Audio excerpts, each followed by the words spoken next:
Good afternoon. That is the strongest response we've had this entire special session. The hour of convening has arrived, and the Senate will now come to order. To ask that all unauthorized persons exit our beautiful chamber. Continues to be my honor to represent. Your tie is crooked, very crooked. Continue to be honored to recognize the well-dressed, honorable Rules Chairman. Mr. President, thank you so much, and thank you for leading our state, and we appreciate all you do on behalf of the people of Georgia.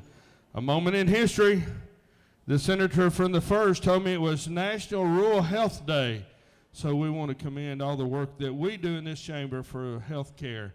Also, Johnny Mercer, 1909, was born in Savannah today, back then, and he went on to be a pioneer in the music industry and is a member of the Hall of Fame. Also, some birthdays to note.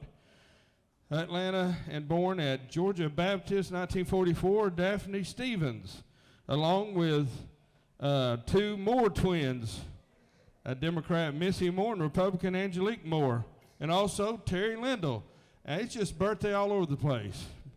But, Mr. President, the birth that I appreciate is the one that I have by being in a Senate body with so many reputable and exciting people, even the senator from the 24th.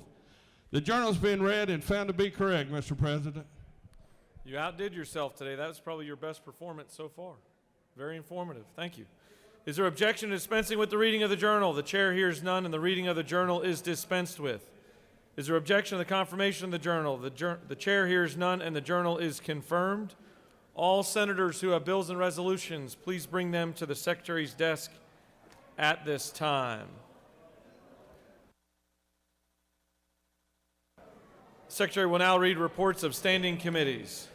Mr. President, the Senate Committee on Reapportionment and Redistricting has had under consideration the following legislation. It has instructed me to report the same back to the Senate with the following recommendation. SB 2EX, due pass by substitute. Respectfully submitted, Senator Kennedy of the 18th District Chair.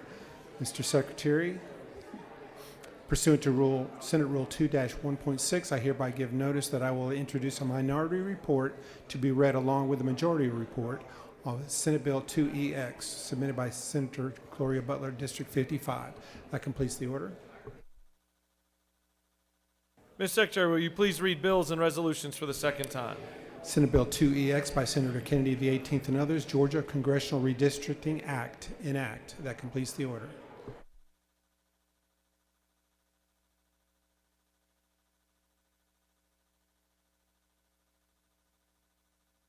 All right, it's now time for an afternoon roll call.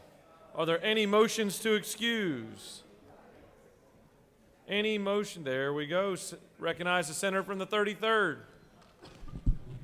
Thank you, Mr. President. I'd like for unanimous consent to excuse the senator from the 16th, 38th, 26th for business outside the Capitol. Without objection, the senators from the 16th, 38th, and 26th are excused. The chair recognizes the senator from Perry, Georgia. Thank you, Mr. President. I request unanimous consent to excuse the senator from the 11th for business inside the Capitol. Without objection, the senator from the 11th is excused. The chair recognizes the senator from the 28th.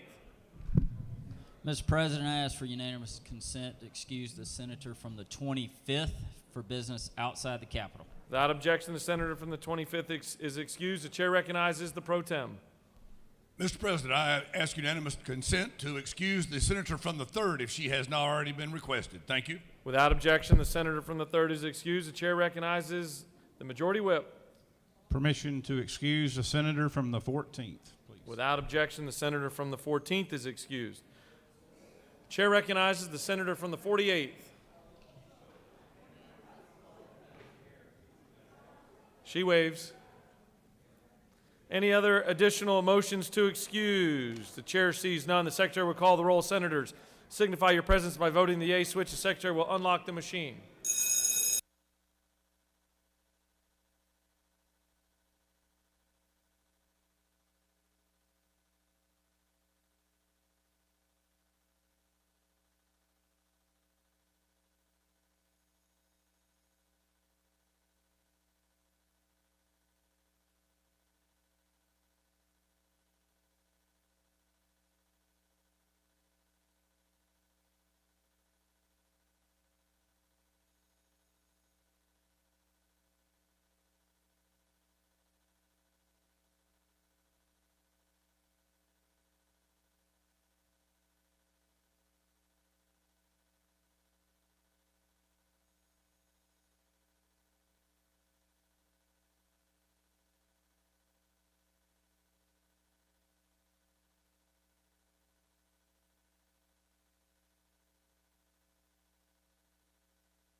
All right, it's now time for afternoon devotional.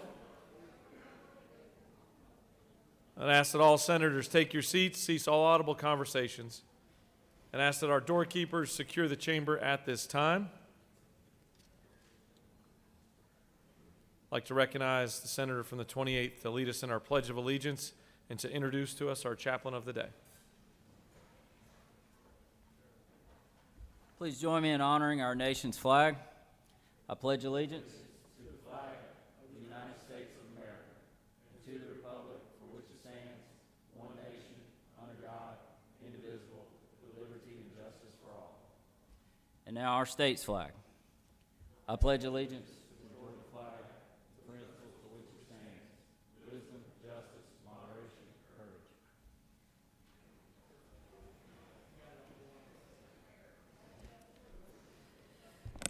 Good afternoon, everyone. It gives me great honor today to bring a pastor from home, the Reverend Dr. James Ellison. We call Jimmy as he's the pastor of Noonan City Church, which is the church of my brother and my sister-in-law and his family, their family.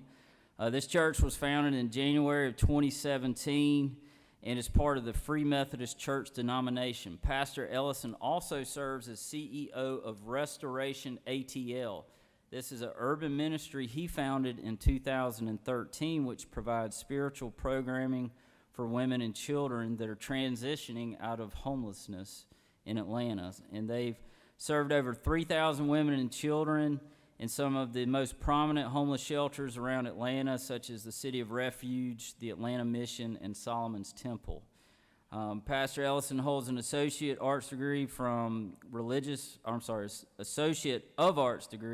in Religious Studies from Young Harris College, Bachelor's of Arts in Religion from LaGrange College, and also got his degree in Theology of Emory University's Candler School. This was his Master's Divinity degree. And then he went on to receive his Doctorate of Ministry degree at the Asbury Theological Seminary in 2005. He has actually authored 2 books, Broken to Broken, which is Broken to Broken, Urban Missions as a Path to Spiritual Growth, and It's Your Move, Life Lessons from the Game of Checkers. He's married to the former Beth Parrish. Beth is sitting right over here, and they have 2 sons, Will and Ben. And I first came to know Pastor Jimmy through just kind of seeing him throughout the community, and obviously with my brother going to that church. But when y'all remember back when the EF4 tornado ripped through my home county and through my home city of Noonan, I was out delivering food to folks and going around and came up to Pastor Jimmy's church, and there he was, had his members activated. They were getting out in the community, delivering food by foot, by car, however they could get it out there, and they were just doing wonderful things. And they are still to this day doing work around our community, getting trees out of people's yards, getting the root balls out of people's yards, doing all this, the things that insurance doesn't cover, and all that I think comes from his leadership. But one of the main reasons I asked Pastor Jimmy here today was, if you remember back right before the pandemic, I had my childhood preacher up here, Dr. Gene Tyre. Gene Tyre, if you remember correctly, he married me, he baptized me, and was just a great man. And I did a resolution for him honoring 60 years. Well, he actually passed away a few months back, and I was at the funeral, and I didn't know this, but Pastor Jimmy actually had been pastoring my pastor for the last several years since they lived down the street. And when I saw Pastor Jimmy get up there and give the eulogy for this great man that I love and respect, I decided right then I got to have this guy as my next pastor of the day. And so today is that day. So Pastor Jimmy, come on up here and give these folks some religion.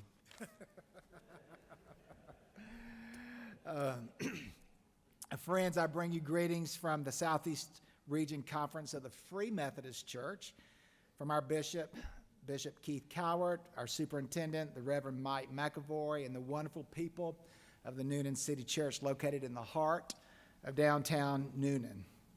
Lieutenant Governor Duncan, Senator Brass, members of the Georgia State Senate, thank you for the privilege of serving as chaplain of the day in the state Senate. I'm honored and grateful to stand before you this afternoon and address such a distinguished group of servant legislators. As leaders of our great state, you have an audacious task before you. I don't need to remind you that the decisions you make will impact Georgia in ways that we cannot comprehend. This assembly will impact 10.8 million individuals who call Georgia home and who have entrusted you with the well-being of their families. You carry a great responsibility that covers almost 58,000 square miles and reaches to Brasstown Ball as well as the shores of beautiful Savannah to below the Gnat Line in beautiful Jessup. May God guide you and bless you as you fulfill your work for the people of our great state. Listen now to a reading from Proverbs. Listen, children, to a father's instruction. Pay attention and gain understanding. I give you sound learning, so do not forsake my teaching. When I was a boy in my father's house, still tender and an only child of my mother, he taught me and said, lay hold of my words with all your heart. Keep my commands and you will live. Get wisdom, get understanding. Do not forget my words or swerve from them. Do not forsake wisdom, and she will protect you. Love her, and she will watch over you. Wisdom is supreme. Therefore, get wisdom. Friends, the grass will wither and the flower will fade, but the word of our Lord will stand forever and ever. This afternoon, I want to echo Solomon's words. Wisdom is supreme. Therefore, get wisdom. My main point in our short devotion is simply this. Practicing godly wisdom will change your life for good. I believe attaining wisdom is the key to a well-lived life. More than strength, more than courage, more than power, I pray God grants you wisdom during this session. Based on your past experiences, based on your current circumstances of our state, and based on your future hopes and dreams you have for the people of Georgia, I pray you ask yourself prior to each vote, what is the wise decision for Georgia and the people who call her home? Oh God, grant me wisdom today. Wisdom, it is a gift from God. I've come to believe that true wisdom and discernment comes only from our Father. I have come to appreciate wise people. I'm sure you have too. Most of us can name one or two, perhaps three people within our lives who have and practice wisdom and discernment. I'm constantly amazed at how God surrounds me with godly people who love God and who share their wisdom with me. In my 53 years on this earth, wise counsel has taught me what I've come to know as truths along this journey we call life. No matter the circumstances in which we find ourselves, no matter the challenges or the joys we face, wisdom and discernment affirm three basic truths. One, life is worth living. Life is a gift from God, something to be treasured, not abused. A life fully lived is found in serving others and daily growing into a better person. Life is worth living. Number two, people are worth loving. There are those who will lie, who will cheat, who will hurt, and yes, still as a whole, people are worth loving. To share in a healthy relationship with a spouse, a child, a parent, a friend, or a neighbor is truly a gift and worth the risk of love. The very core of humanity is good and decent. Err on the side of grace. Err on the side of believing in people. People are worth loving. And lastly, God is worth trusting. When life and people disappoint, God is faithful. When our minds can't comprehend the whys in life, we have a hand in which to place ours, the hand of God, and God is worth trusting. At the end of the day, wisdom and discernment will remind you life is worth living, people are worth loving, and God is worth trusting. My prayer for you this day is that you, like Solomon, will ask God to grant you wisdom and to give you a discerning heart. Let us pray. God of grace and God of glory, on thy people pour thy power. Crown thine ancient church's story. Bring her bud to glorious flower. Grant us wisdom. Grant us courage for the facing of this hour. For the facing of this hour. Amen.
Senate will come back to order.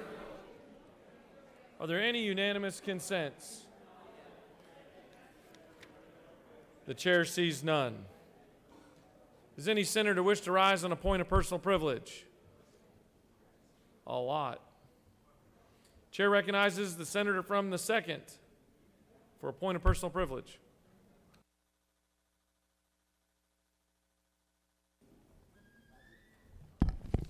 Thank you, Mr. President. It gives me great honor to recognize a great citizen of this state, a great American, and a person that saves lives. Today we honor Michelle Taylor Willis, an entrepreneur, author, speaker, radio talk show host, and television producer. Yes, she has many accomplishments, a mother of 4, but where I know her best is she saves lives. 11 years ago, she entered the hospital and wanted to have a water bath birth. And because she had a C-section prior, they told her no. And she said, why not? Knowing that Georgia is the leading state in maternity deaths and mortality deaths for pregnant women, she stood up, fought that issue. 5 years later, the policies for all the hospitals across Georgia now give water bath births, because we know that births and water baths save lives. It's good for the mother, it's good for the child. Her, along with Dr. Brady, started a policy with hospitals, with doctors, to put water baths in hospitals to help save lives. Today, as we recognize November 18th, 2021, as Michelle Taylor Willis Day at Georgia State Capitol, we would like to take time out to say thank you for your service to the least of us, to the disenfranchised, and to the voiceless, for making this state a great place where it should be. Ms. Michelle Willis, thank you.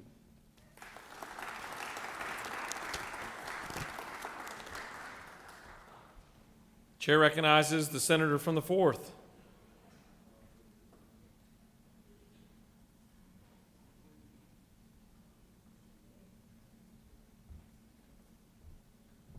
Thank you, Mr. President. Many of y'all have noticed that Sheila McNeil has not been here for a good many days, and I've tried to talk to her every day to find out what's going on. Her husband, and I really feel bad about it. I didn't even realize, didn't know his name until yesterday. I had to ask her. His name's Arlie. But she went home earlier this week. He got admitted to the hospital in Brunswick with an intestinal blockage. And he still has that intestinal blockage as of today. And I'm talking to her a few minutes ago.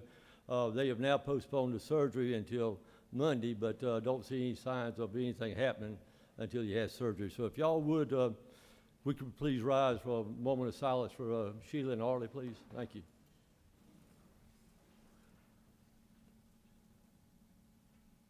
Amen. Chair recognizes the senator from the 53rd, the Rules Chairman, for a point of personal privilege.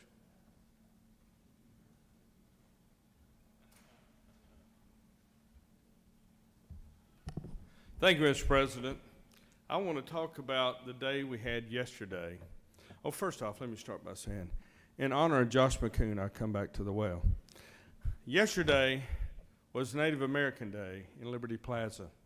Several of us, senator from the 4th, senator from 24th, the 51st, anybody I'm leaving out, and several House members, we got to experience an amazing celebration. In fact, it was spiritual. It was uplifting. It was amazing.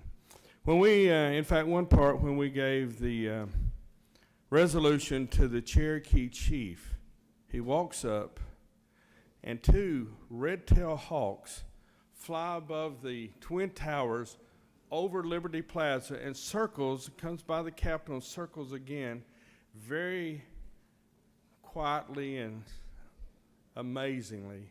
And then they go over the Twin Towers and disappears. I have never seen that before, ever seen a red-tailed hawk here. But 2 of them came out and flew together for that ceremony. And I was touched in more ways than one, but I was touched. And in fact, after the ceremony, I asked the Cherokee chief, I said, I have never seen that. Have you? He pulled his hat off, and he had a feather from a hawk, and he said, they were honoring us today. So you missed an incredible ceremony that would have really enlightened you and had taken you to new places. And I feel that that happened to me. So, Mr. President, we're going to make it a yearly event during the session. So I ask that everybody participate in that in the following session coming up. And thank you so much. Mr. President, I yield the way. Chair recognizes the senator from the 44th for a point of personal privilege.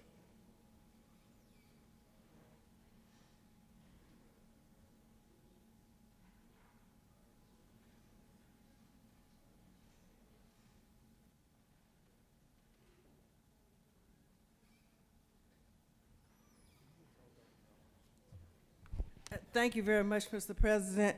Colleagues, I rise today to honor the life and memory of Miss Imogene Boyd.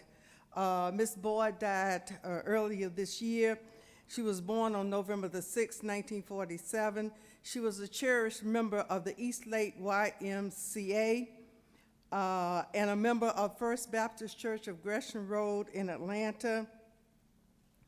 She and her family gave back annually by conducting a dinner at the Georgia Aquarium, and she also was a volunteer for the Georgia NAACP and the Martin Luther King Jr. Parade there in DeKalb County. A lot of work was done yesterday in her memory, but we have a resolution from the Georgia State Senate honoring her life and legacy. Thank you very much, Mr. President. I yield the will. Thank you, Senator. The chair recognizes the senator from the 35th for a point of personal privilege.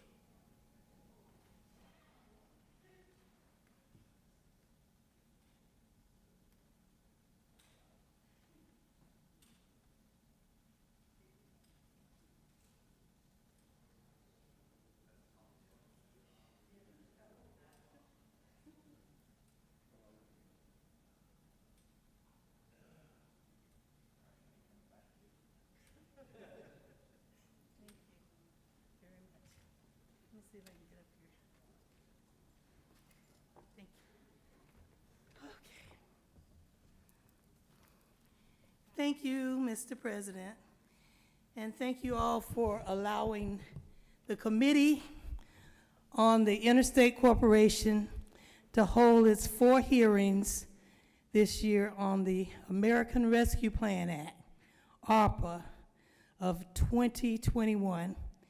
And we had it from May to October of 2021, and we still need one more to do a wrap-up. But the American Rescue Plan Act, a once-in-a-lifetime federal safety net for recovery from the coronavirus pandemic and its negative impacts on Georgia's diverse taxpayers and all government and private industry infrastructures.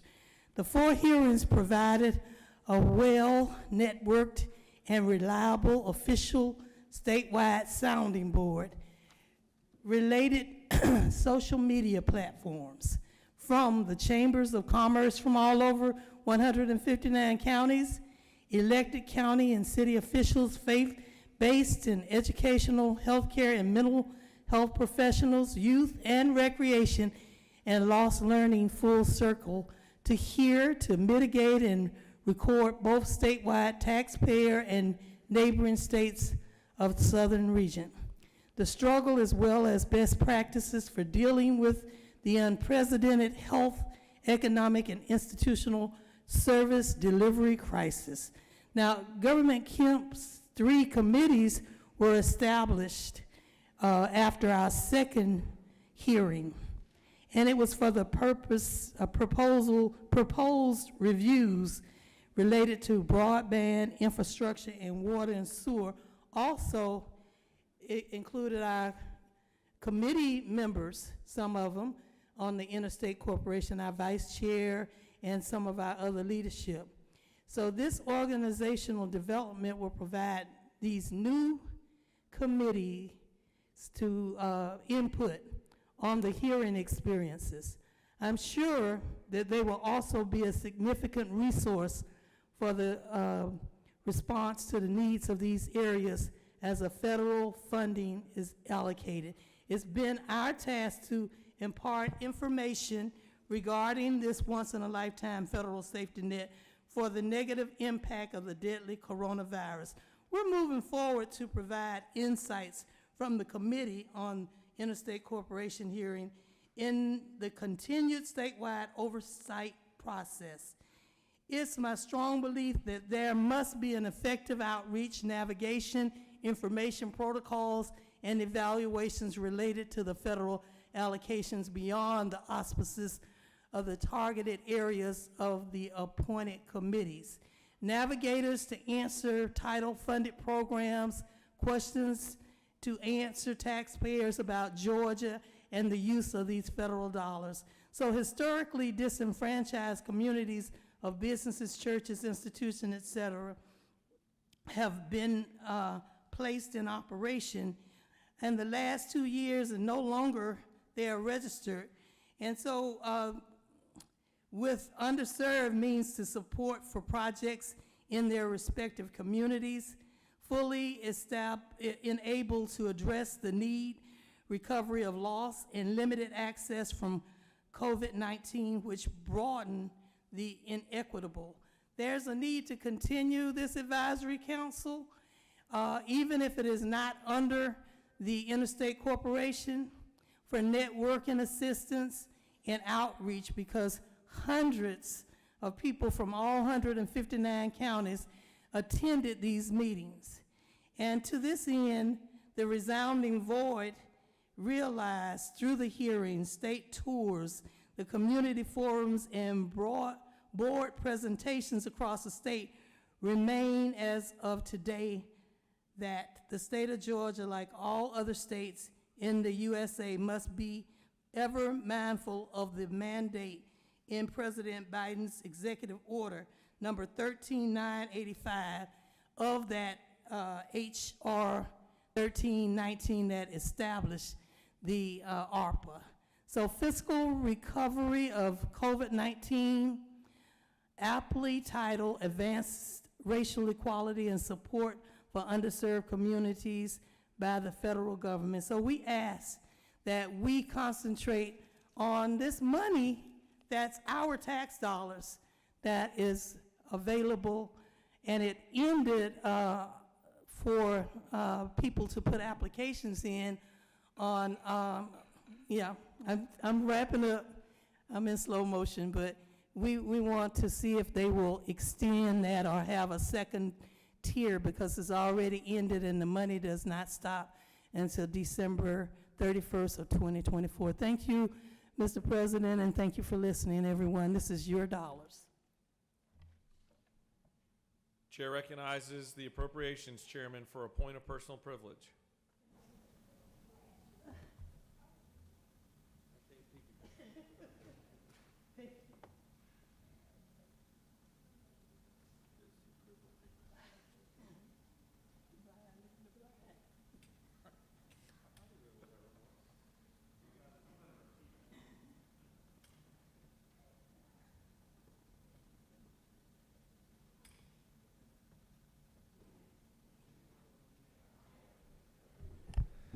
Thank you, Mr. President. Members of the Senate, as you know, it's about 6 weeks until Christmas, and this body has made foster care and taking care of the children who are in state custody and looking for adoption one of our priorities for many years now. And one of the things you have done is you have joined with your colleagues here. We haven't joined across the hall with the House yet, but maybe we should, with adopting kids for Christmas. And we're going to do that again this year. My office is going to try to head it up again. We've got the list. If there's anyone that, if you'd like to be involved, please swing by my desk today so I can get your name. You can pick the child who you'd like to sponsor. Just to let you know the progress we are making on foster care in Georgia. When we started this about 4 years ago, we had roughly 15,000 children that were in foster care. As of yesterday, we had below 11,000 in state foster care custody. And so that's a tribute to the actions that this body has taken and our colleagues across the hall have taken as well. So if you'd like to be involved in helping sponsor a particular child this Christmas who's in state care and foster care, please just come see me at my desk, and I'll make sure I get your name. Thank you, Mr. President. I yield the will. Chair recognizes the senator from the 13th for a point of personal privilege.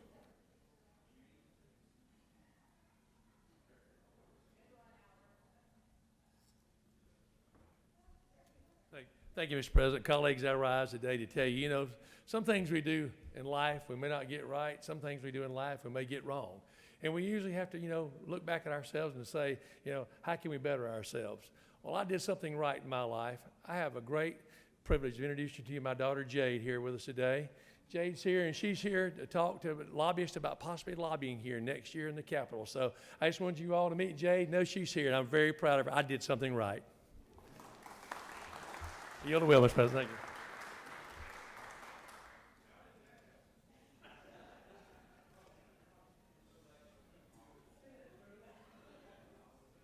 Chair recognizes the senator from the 36th for a point of personal privilege.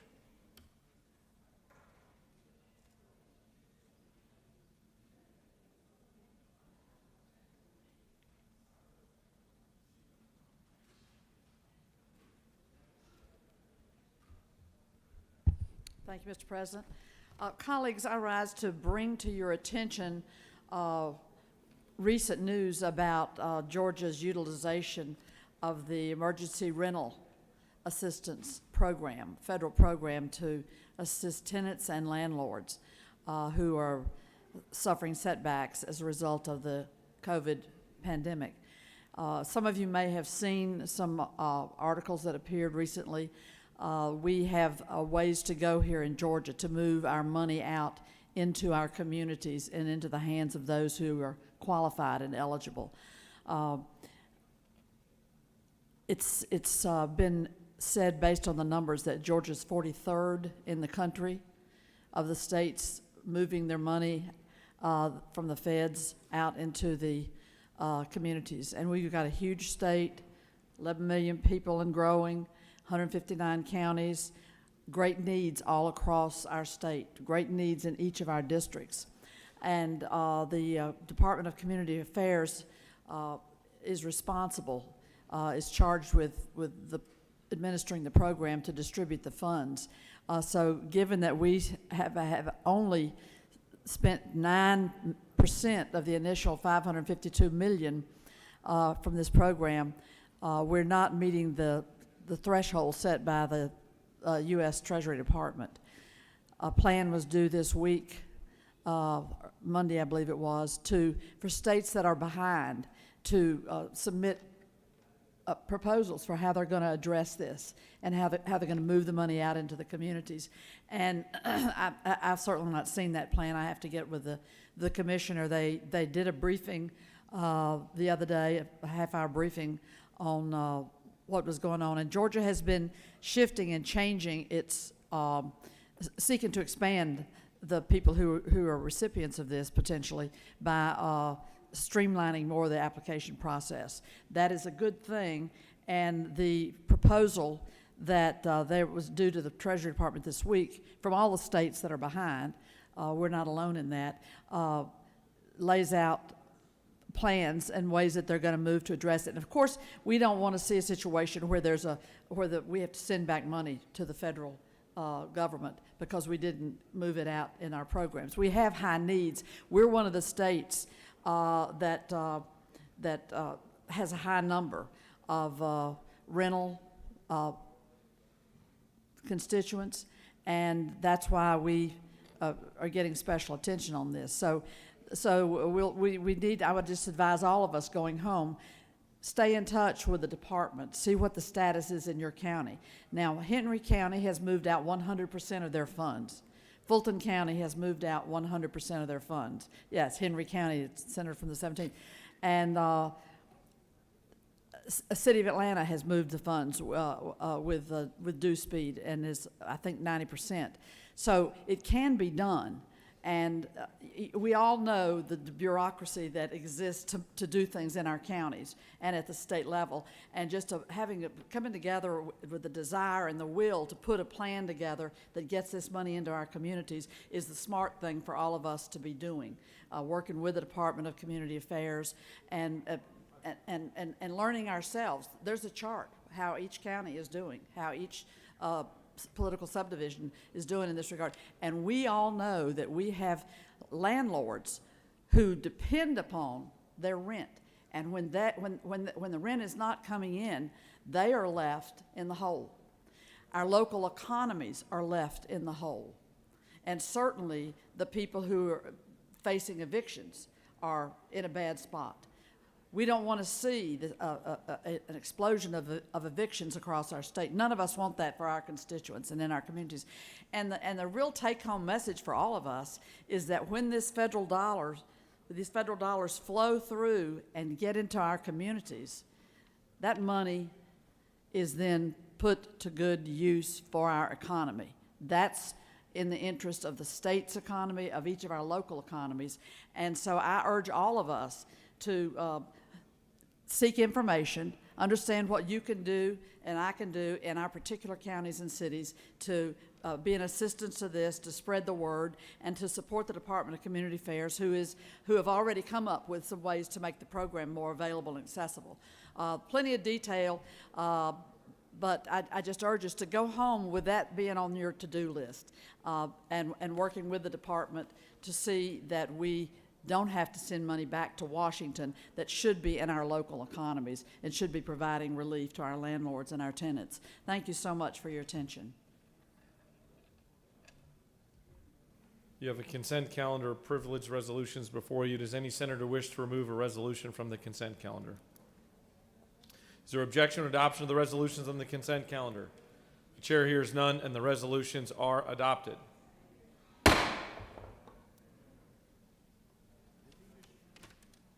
Are there any motions to withdraw and commit?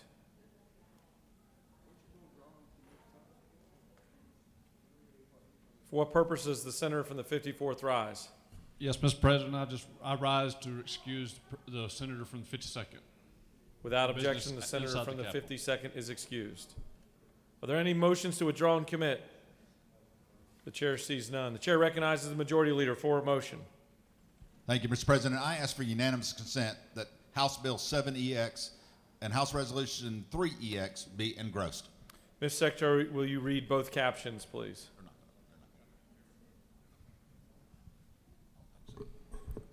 House Bill 7EX by Representative Knight of the 130th and others, a bill to be entitled an act to amend Title 48 of the Official Code of Georgia annotated relating to revenue and taxation so as to revise the terms, quote, Internal Revenue Code, close quote, and quote, Internal Revenue Code 1986, close quote, and thereby incorporate certain provisions of the federal law into Georgia law and for other purposes. House Resolution 3EX by Representative Bonner of the 72nd and others, a resolution ratifying Governor Brian P. Kemp's executive order numbers 5.10.21.2, 5.14.21.1, 5.21.21.1, and 5.28.21.3, suspending the collection of motor fuel and diesel fuel taxes and for other purposes. The majority leader has moved to engross House Bill 7EX and HR 3EX. Is there objection? There is objection. The chair recognizes the majority leader to speak to his motion. He waives. Chair recognizes the minority leader to speak to her objection. She waives. Does any other senator wish to rise to speak for or against the motion to engross? The chair sees none. The question is on the motion from the majority leader to engross HB 7EX and HR 3EX. All those in favor of the motion to engross will vote yea. Opposed, nay. The secretary will unlock the machine.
On the motion, the yeas are 30, the nays are 19, and HB 7EX and HR 3EX are engrossed.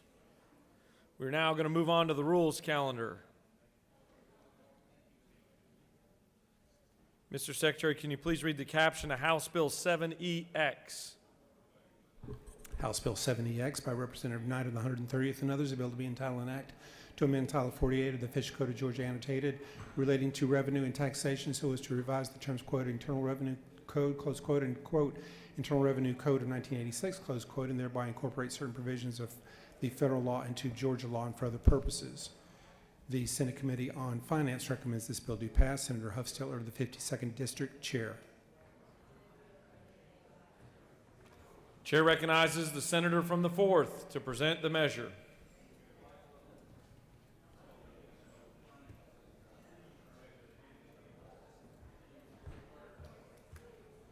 Thank you, Mr. President. As we all know, the purpose of this bill is for us to comply with changes that's made with the 1986 Revenue Tax Code. And those changes came about as a result of, I think, as the Senator said earlier, with the passage of the American Rescue Plan Act of 2021. So therefore, because of that being passed, the Georgia Code has to be amended to comply with that. So why are we doing this today instead of in January? If you recall, last session, we had a situation where a bill was passed in December, and we didn't amend the code until February of this year, which put a lot of people in limbo as far as filing their tax return. By passing this bill today, this will allow over 200,000 people joint tax returns to go in and file their tax return on time. So, Mr. President, I ask for favorable passage of this bill. You have no questions. Thank you, Mr. President. Does any other senator wish to speak for or against the measure?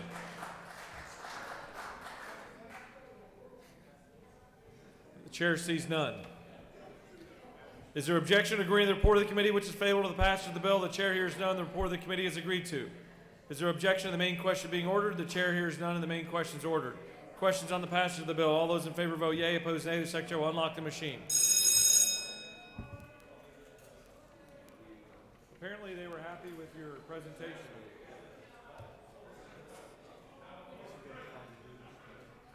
For what purpose does the distinguished senator from the 53rd rise? I have a parliamentary inquiry. State your inquiry. Isn't it true that a lot of us thought that was just a point of personal privilege? We didn't really realize he was presenting a bill. That's for each and every member to determine on their own.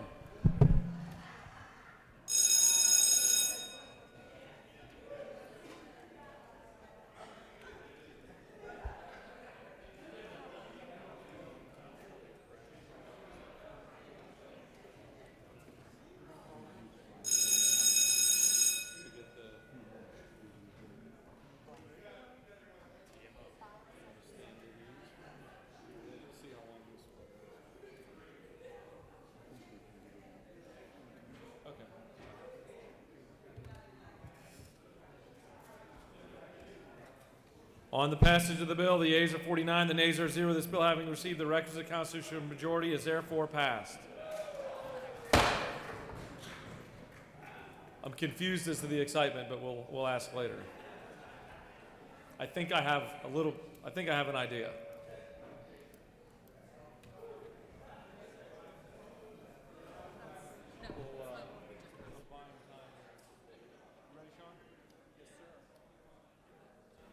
Mr. Secretary, can you please read the caption of House Resolution 3EX?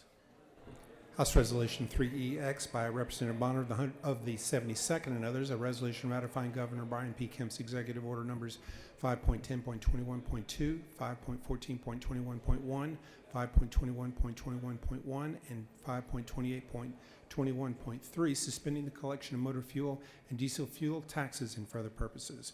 The Senate Committee on Finance recommends this resolution do pass. Senator Huffstiller of the 52nd District, Chair. That completes the order.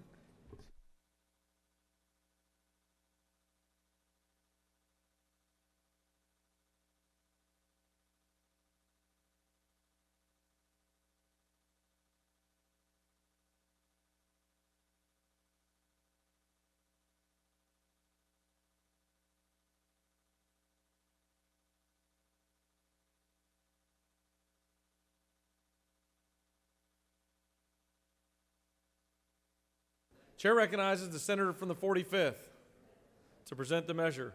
Why did I think it was Chuck?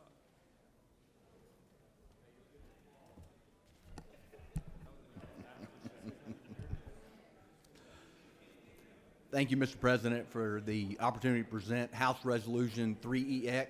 It's a resolution that's part of Governor Kemp's agenda for this special legislative session.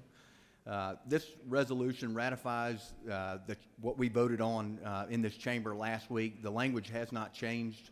It's been determined by the governor's office that the same LC number to ratify this resolution must take effect. And it's following simply following the Colonial Pipelines cyber attack. Governor Kemp declared a state of emergency, suspending all motor fuel and diesel fuel tax from May 10th through June 2nd. If the Georgia General Assembly does not ratify this resolution, the Department of Revenue would face an unprecedented circumstance and would be forced to collect these taxes from the distributor, which would eventually trickle down to the consumers. Mr. President, if there's no questions, I yield the well. You have a question. Chair recognizes the senator from the 6th for a question. Will the senator yield? Yes. Senator, can you explain to me how suspending the collection of the gas and motor fuel tax helped to alleviate the fuel shortage? It was because of, it was my understanding that the reason that they suspended the motor fuel tax was because the price of motor fuel was going up drastically. With the senator yield? Yes. With respect to that, couldn't there have been actually efforts to make sure there wasn't price gouging with respect to fuel as opposed to suspending the tax? Yeah, the senator knows of what she speaks. Will the senator yield? Yes. You just indicated that if we don't ratify this, that then the Department of Revenue will be in an unprecedented position where they'll have to go back and actually collect that tax. Is that what you said? Yes, that's correct. And isn't that because that the governor did not have the authority to actually suspend the collection of the tax at the time that he did it? No. He did not have the authority? No, he had the authority. Sorry. Okay. So one last question, then Yes. why do we have to ratify this, his actions? Because if we don't ratify it, then the Department of Revenue would have to go back and collect those taxes. Because he didn't have the authority? Thank you, no more questions. He had the authority. Chair recognizes the senator from the 50th, or from the, recognizes the majority leader. Thank you, Mr. President. Does the senator yield? Yes. Isn't it not true that the governor does have the authority during the Emergency Act to take short-term action to alleviate the issue that was going on, with the understanding that at the next time of convening within the General Assembly that we ratify his action? Yes, that's true. And is it not true that what you're doing today is trying to prevent an increase in fuel prices to every consumer of petroleum across the entire state of Georgia, regardless of which district they live in? That's correct. Thank you. You have no more questions. Thank you, Mr. President. Chair recognizes the senator from the 6th to speak to the measure.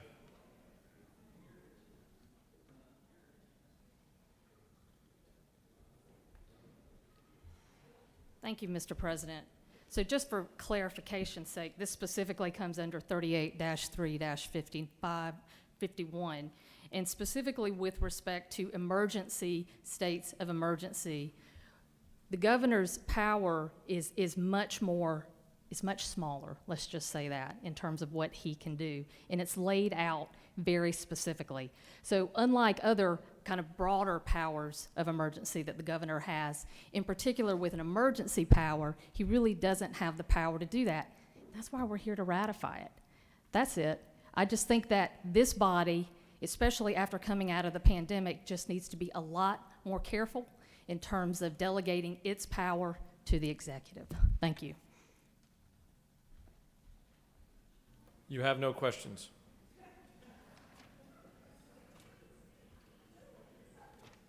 Does any other senator wish to speak for or against the measure? The chair sees none. Is there objection to agreeing the report of the committee which is favorable to the adoption of the resolution? The chair hears none. The report of the committee is agreed to. Is there objection to the main question being ordered? The chair hears none, and the main question is ordered. Questions on the adoption of the resolution. All those in favor vote yea. Opposed, nay. The secretary will unlock the machine.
On the adoption of the resolution, the yeas are 49, the nays are 1.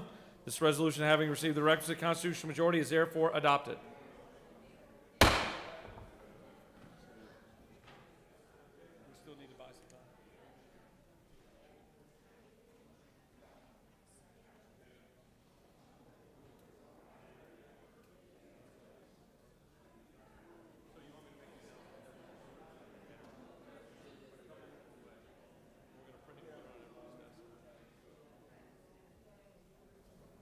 I want to make a quick note here that we're going to pause for just a couple of minutes.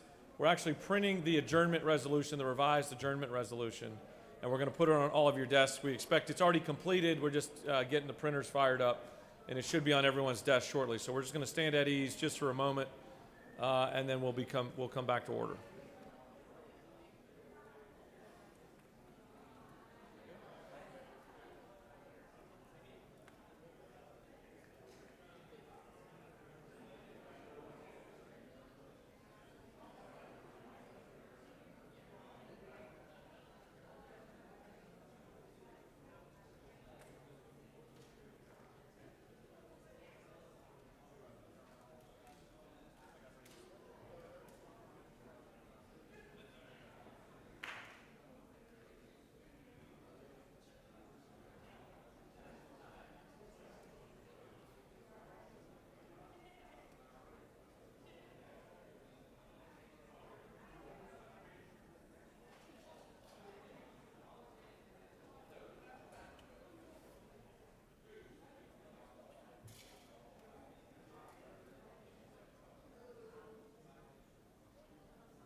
Senate will come back to order.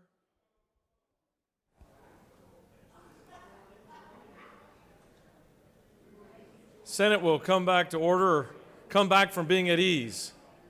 How does that sound? Just give you a quick update here. So there was a technical flaw with the LC number on the adjournment resolution. They're cleaning it up now. They're going to start to distribute it across the desks. So we've already got the draft done that's got the exact adjournment resolution. I'm going to go ahead and recognize the majority leader to present it so that as soon as it starts to get distributed across the floor, the minority leader has a copy of it, so she's looking it over. He's going to explain it, and then we'll go ahead and take the vote. So Chair recognizes the majority leader to explain the adjournment resolution. Oh, I went out of sequence for a second. Mr. Secretary, can you please read the caption? Senate Resolution 48EX, a resolution relative to meetings and adjournment of the General Assembly and for other purposes. Now the chair recognizes the distinguished majority leader, who went back and got a sip of coffee. Thank you, Mr. President. This is maybe the most difficult 3-day adjournment resolution that we've ever had in the chamber.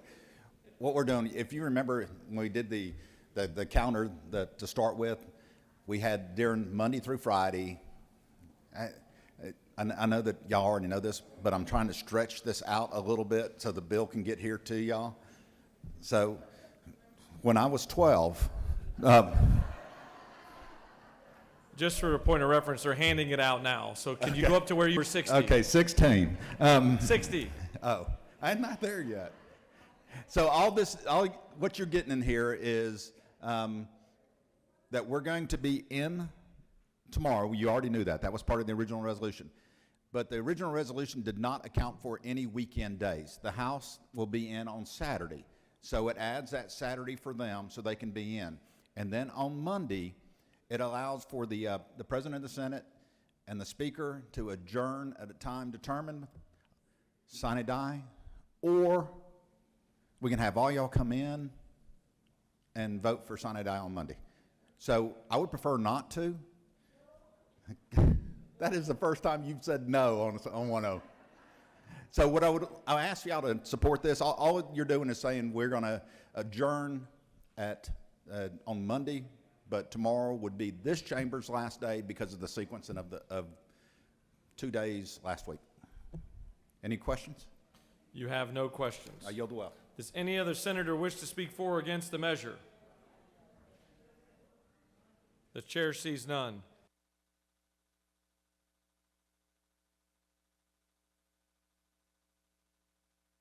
Is there objection to agreeing to the report of the committee which is favorable to the adoption of the resolution? The chair hears none, and the report of the committee is agreed to.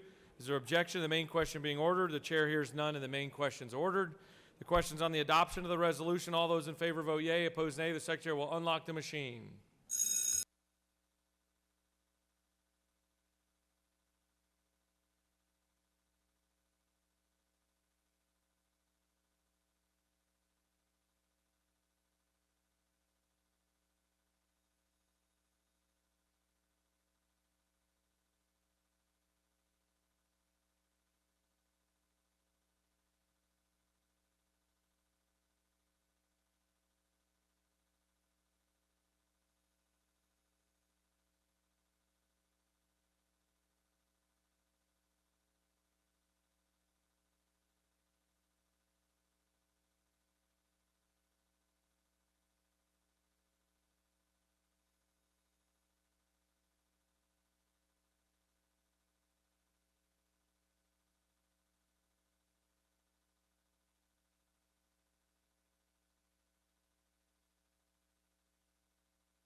On the adoption of the resolution, the yeas are 48, the nays are 0. This resolution, having received the requisite constitutional majority, is therefore adopted.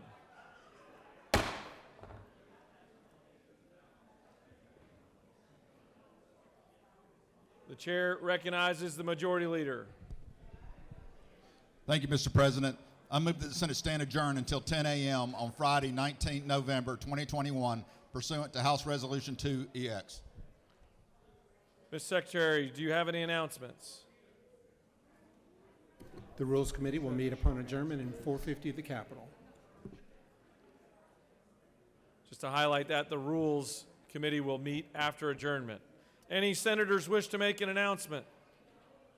The chair sees none. The majority leader has moved that the Senate stand adjourned until Friday, November 19th, 2021 at 10 a.m.